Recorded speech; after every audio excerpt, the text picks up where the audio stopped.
자, 오늘 영상에서는 이번 시즌 지금까지는 너무나 아쉬운 모습을 보여주고 있는 디펜딩 챔피언인 리버풀에 대한 내용인데요. 최근 디애슬레틱에서 리버풀이 겪고 있는 11가지 문제에 대해서 칼럼으로 정리를 했는데요. 근데 영상이 너무 길어질 것 같아서 이번에는 그중 4가지, 특히 선수 개개인의 이슈들을 중심으로 빠르게 정리해 보겠습니다. 가장 먼저 떠오르는 리버풀의 문제는 바로 비르츠의 부진이겠죠. 리버풀이 여름 이적 시장에서 레버쿠젠으로 부터 1억 1600만 파운드의 비르츠를 영입했을 때만 해도 전 세계의 주목을 받았던 엄청난 선수였습니다. 물론 지금도 엄청난 선수인 것은 변함이 없고요. 거기에 아무래도 팀에게 창의성과 빌드업에 많은 도움을 주었던 아놀드가 레알 마드리드로 떠나면서 팀의 창의성 공백을 메우는 핵심으로 슬롯 감독은 비르츠를 생각했다고 해요. 그 이유는 비르츠는 지난 2시즌 동안 레버쿠젠에서 합계 34골과 35도움을 기록하며 맹활약했기 때문에 완벽한 대체자라고 여길 수 있겠죠. 하지만 현재까지 비르츠의 능력을 최대한 끌어내는 일은 쉽지 않아 보입니다. 여기에는 많은 의견들이 있죠. 비르츠가 아직 EPL, 이 리그에 제대로 적응을 하지 못하고 있다. 이 말이 나오고 있는 이유는 또 챔피언스 리그에서 다른 유럽 팀들을 상대할 때는 좋은 모습을 보여주고 있기 때문이죠. 그리고 두 번째 의견으로는 슬롯이 비르츠가 제일 잘 뛸 수 있는 위치에서 기용을 하지 않고 있다라는 건데요. 그래서 슬롯 감독은 처음에는 비르츠를 3인 미드필더의 중앙 공격형 미드필더로 기용하긴 했지만 팀의 수비 밸런스가 너무 무너지는 바람에 이 계획을 포기하기도 했습니다. 이후에 슬롯은 비르츠를 오른쪽과 왼쪽 측면에서 모두 활용하는 실험을 하기도 했고요. 이게 또 레알 마드리드전에서는 잘 통하는 것처럼 보이긴 했지만 또 최근에 맨시티전에서는 존재감이 거의 없었다라고 봐도 되죠. 그래서 슬롯 감독도 비르츠의 부진에 대해 이렇게 말을 했어요. 비르츠는 동료들과의 호흡에 익숙해질 시간이 없었다. 시간이 필요하다. 그리고 동료들도 비르츠에게 적응할 시간이 필요한 상황이다 라고 했습니다. 그리고 비르츠는 아직 젊기 때문에 어느 정도 여유를 가지고 지켜봐야 되는 것은 맞지만 11월이 된 지금까지 비르츠가 프리미어리그에서 단 한 번도 눈에 띄는 활약을 보여주지 못했다는 사실은 리버풀에게 확실한 부담이 되고 있죠. 그리고 앞서 언급했던 것처럼 비르츠가 기록한 이적료가 한두 푼은 아니잖아요. 그렇기 때문에 더 많은 비판과 비난이 있을 수밖에 없고 선수 본인은 더욱 압박감에 시달리고 있겠죠. 다만 이거에 대한 문제는 지금 당장 해결할 수 있는 것처럼은 보이지 않습니다. 뒤에서 더 자세하게 언급을 하긴 하겠지만 현재 리버풀은 왼쪽 측면에서 드리블로 시선을 끌며 상대방의 수비진을 끌어당길 줄 아는 선수가 필요한데 근데 비르츠, 에키티케, 각포는 그런 역할을 하는 선수들이 아닙니다. 그렇기 때문에 상대방은 굳이 비르츠가 윙어에 나왔을 때 2명 이상의 선수를 배치시킬 필요가 없다고 생각하고 있어요. 그렇게 되면 최근 부진을 겪고 있는 살라에게 더 많은 압박이 들어갈 수밖에 없겠죠. 지금 리버풀과 비르츠의 부진은 하나 바꿔서 해결할 수 있는 문제가 아니라 전체적인 스쿼드 밸런스와 기반이 많이 무너져 있는 상황이라 슬롯 감독도 어디서부터 고쳐야 할지 많이 막막할 것 같습니다. 그래서 두 번째로 이야기해 볼 부분은 일관성과 로테이션의 균형이에요. 일단 아스톤빌라를 이긴 뒤에 슬롯 감독은 단 한 명만 교체한 채로 레알 마드리드를 상대로 또다시 승리를 거뒀습니다. 하지만 같은 선발 라인업은 맨시티전에서 완전히 무너지고 말았죠. 명백히 슬롯은 로테이션보다는 현재 일관성을 택하며 팀의 흐름을 이어나가려고 했습니다. 이 접근 방식은 지난 시즌 초반 리그 우승 경쟁에서 리버풀이 주도권을 잡는 데는 큰 도움이 됐지만 동시에 시즌 막판에는 선수들이 피로 누적과 함께 체력적인 소모가 발생하면서 막판에 우승컵을 놓치기도 했죠.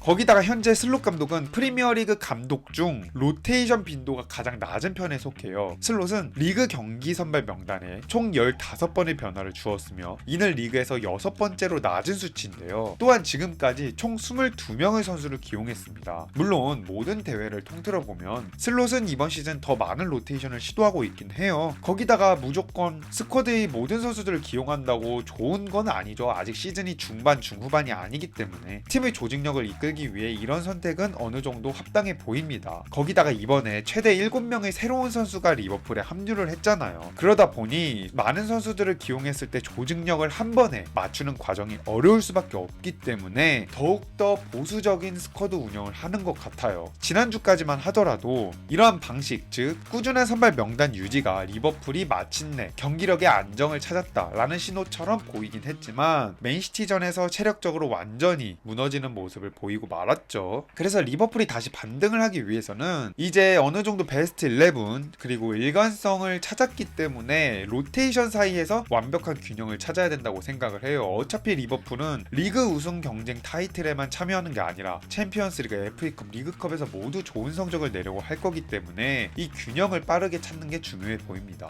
그럼 여기서 더욱 나아가서 이야기해야 하는 부분이 있죠. 바로 현재 리버풀 스쿼드가 가장 크게 가지고 있는 건 부상 문제입니다. 리버풀이 슬롯 감독을 선임한 이유 중 하나는 일단 슬롯이 선수들의 컨디션을 최상으로 유지하면서 부상 없이 시즌을 이끌어갈 능력을 갖췄기 때문인데요. 지난 시즌만 보더라도 다양한 선수 기용은 물론 리그에서 선수단이 지칠 때마다 전술 자체를 수비적으로 운영해서 선수단에게 활동량을 낮추고 체력을 비축하는 경기도 종종 보여줬습니다. 거기에 그의 오른팔인 루벤 피터스 역시 피트니스 전문가로 페노르트 시절 선수들의 출전 가능률, 이 어벨리비티 레이트를 크게 높인 인물로 찬사를 받았습니다. 그리고 그 능력은 지난 시즌 리버풀에서도 잘 드러났죠. 선수단이 세심하게 관리되면서 체력적인 균형을 잘 유지했기 때문인데요. 물론 이런 관리 시스템은 이번 시즌에도 여전히 세밀하고 체계적이에요. 그럼에도 불구하고 이번 시즌 들어 선수들의 부상 문제는 명백히 드러나고 있습니다. 그중 핵심은 현재 스쿼드의 주축 선수들의 부상인데요. 지난 9월 갈라타사라이전에서 알리송은 최근 3년 동안 5번째 햄스트링 부상을 당하기도 했고 그로 인해 지난 8경기 동안 결장을 하고 있습니다. 거기에 많은 관심을 받고 있었던 유망주 조반니 레오니는 데뷔전에서 십자인대 부상을 당하면서 불운한 사고를 당하게 되었죠. 근데 여기까지만 보면 경기 중에 일어난 사고이기 때문에 뭐 어떻게 이해하려고 하면 할 수 있다고 생각을 해요. 하지만 도저히 이해할 수 없는 두 명의 선수가 있는데 바로 이삭과 프림퐁입니다. 이삭은 리버풀로 이적을 마지막에 결정지으면서 프리시즌을 제대로 치르지 못한 탓에 몸을 제대로 만들지 못했다, 뭐 이런 변명은 할 수 있다고 생각을 해요. 근데 이삭이 비르츠처럼 다른 리그에서 EPL로 합류한 선수가 아닙니다. 거기다가 슬롯도 이삭을 무리하게 영입을 하자마자 바로 선발로 출전시킨 게 아니라 적응 시간과 몸을 만들 시간을 줬다고 생각을 합니다. 부상 복귀 이후에도 풀핏을 제대로 유지하지 못하면서 현재 자신이 가지고 있는 천문학적인 이적료에 전혀 책임을 지지 못하고 있죠. 또 맥알리스터 역시 이번 시즌 상당 부분을 놓쳤다고 볼 수 있고요. 커티스 존스는 뭐 이번 시즌 역시 여러 차례 부상을 당하면서